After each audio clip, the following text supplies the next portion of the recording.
I generally preach from the lectionary, which is the assigned text for every Sunday, and it follows a 3-year cycle. And every 3 years, when I look at the lectionary and I see that this is the assigned text for this particular Sunday, I almost always groan. Not that passage again. Because it is one of the more difficult passages in the Gospels. Because I've not ever encountered anybody, and not even in the reading of the commentaries do I find anybody who doesn't have this sense that the conversation between this woman and Jesus seems a little bit out of character for Jesus. Why would he talk to her like that? Different commentaries come up with some different explanations, and there's 4 or 5 or 6 different explanations for it. Kind of in my mind's eye, I remind myself that the gospel writers had to condense most things over the course of his 2.5 years of public ministry, over the course of his 33 odd years. There are lots of things in Jesus' life that didn't get recorded in the Gospels. Some of the things that did happen that are recorded, they had to shrink down, summarize them in order to get them, in the case of Matthew, 28 chapters, not very much room. And so in my mind's eye, I think 2 things. One is that this conversation, this encounter with Jesus and this Canaanite woman must have occurred over several minutes, rather than just the brief exchanges that we have recorded here. And perhaps there was something about that longer conversation that somehow got lost in the summary here. Some Bible scholars will tell us that Jesus, as he left the territory of Galilee, as he left Jewish territory and went into this Gentile territory, he was trying to get away from the crowds. He was trying to seek refreshment. He was trying to seek renewal. And so when this woman comes, and she was a woman. Remember, women weren't held in high esteem in Jesus' day. But not only was she a woman, she was a non-Jew. She was a Gentile. Not only was she a Gentile, she was a Canaanite. The people that the Jewish people thousands of years before displaced. And over the course of their history, the Canaanites had been fierce enemies of the Jewish people. And so Jesus encounters this woman as he goes to try to get away from the crowds, as he goes to try to refresh and renew himself. He is met with a Canaanite woman needing something. And it says that as she came to Jesus, Jesus did not answer a word. Now, it's always a little dangerous to try to figure out what happens in the course of silence. What was Jesus thinking? Perhaps he was thinking, here I am, I've come up here for refreshment and renewal, I've tried to get away from people, and here she is wanting something from me. Perhaps in the silence, Jesus is wondering, do I give her what she wants? Or do I just keep on walking so that I can get refreshed and renewed and get away from encountering people? Perhaps. Perhaps Jesus was thinking to himself, as he later said, my mission is only to the Israelite people. Here she is, she's a non-Jew, she's a traditional enemy of my people, why would I want to bother with her? Seems unlikely that Jesus would say something like that or even think something like that, but that's possible. And then the more I think about this, the more I wonder, was Jesus' silence not so much about himself,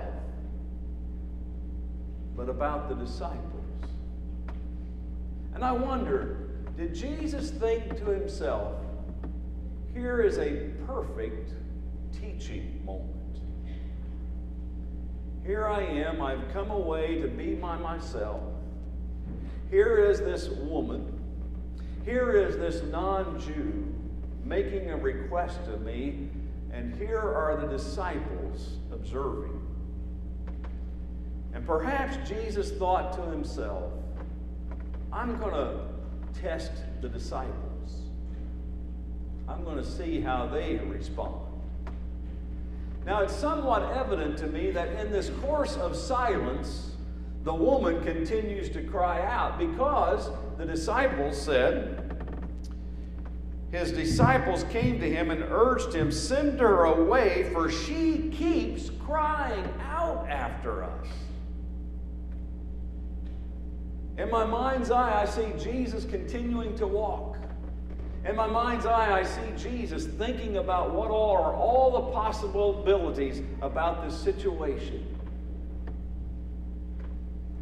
And the disciples say that she keeps crying out. She was starting to pester. She was starting to become a nuisance as far as the disciples were concerned. And they said, just send her away. But I think Jesus had a different idea. His response to her sounds out of place, but I wonder, was Jesus expressing his sentiments, or was he voicing what the disciples were thinking when he said, I was sent only to the lost sheep of Israel? The disciples are thinking and saying to Jesus, send her away. She's bothering us. And at least in my idea, I think Jesus must be expressing he's verbalizing their thought processes. The disciples are saying, well, Jesus, you were only sent to the lost sheep of Israel. Jesus verbalizes that. And I wonder how the disciples thought it sounded. We've all been in circumstances and situations where we found ourselves perhaps a little bit speechless. The wheels were turning in our minds and we were thinking about what is it that I should reply when somebody else says what we had been thinking about. But when they say it, we all of a sudden realize that what we were thinking wasn't very kind, wasn't very appropriate. But it wasn't until we heard it spoken out loud by somebody did we understand the dissonance of what we were thinking with what our Christian values are. And I think the disciples must have been thinking that.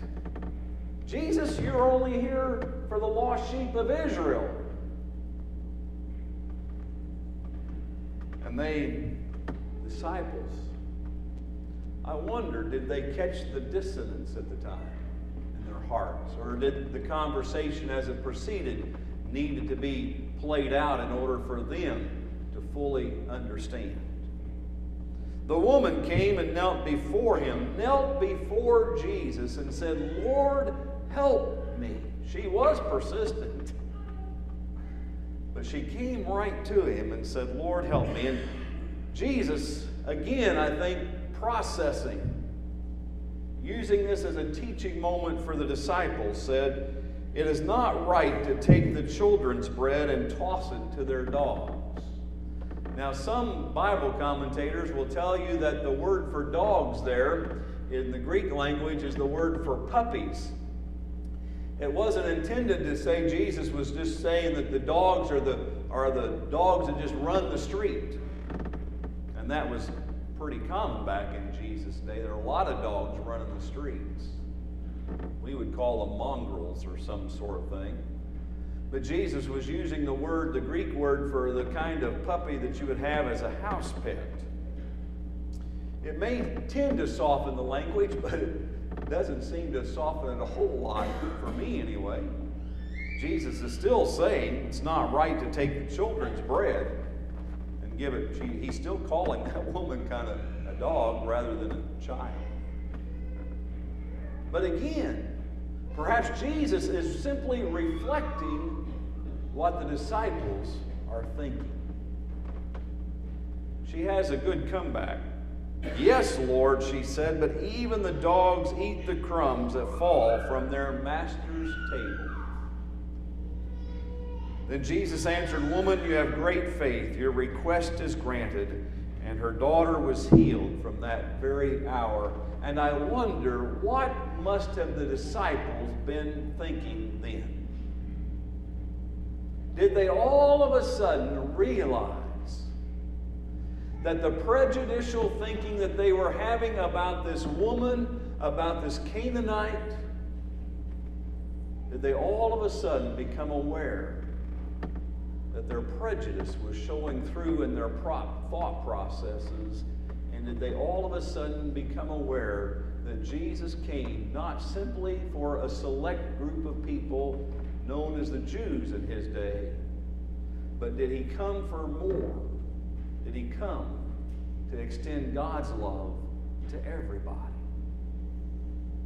Because even though this passage is somewhat uncomfortable for me as I read it somewhat regularly, it teaches the main message that Jesus came to save the lost, whether they're Jews or Gentiles, male or female, slave or free.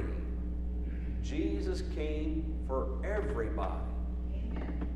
For everybody, including you and me. Now there's an interesting contrast in this passage that I read, the whole passage that I read. You'll recall at the beginning of the passage, Jesus in essence says, it's not whether you wash your hands before you eat your meal. Now that may be a good hygienic thing to do. Wash your hands, count to 20, say the ABCs, sing Twinkle, Twinkle, Little Star, whatever works for you. Wash your hands before meals, etc., etc. That may be a good hygienic idea, applicable in the 21st century. But what Jesus was saying is that simply to go through the ritual of washing your hands, and the ritual of washing their hands didn't even include soap. It wasn't the point of getting their hands clean from dirt. But Jesus said it's what comes out of your heart that determines whether you're clean or unclean, that determines whether you're pure or impure. And this woman, this Canaanite woman, stands in contrast to those Jewish leaders who would say that what's important is whether you wash your hands before you eat your meals. Because she was the example of a person with a pure heart. She was the example.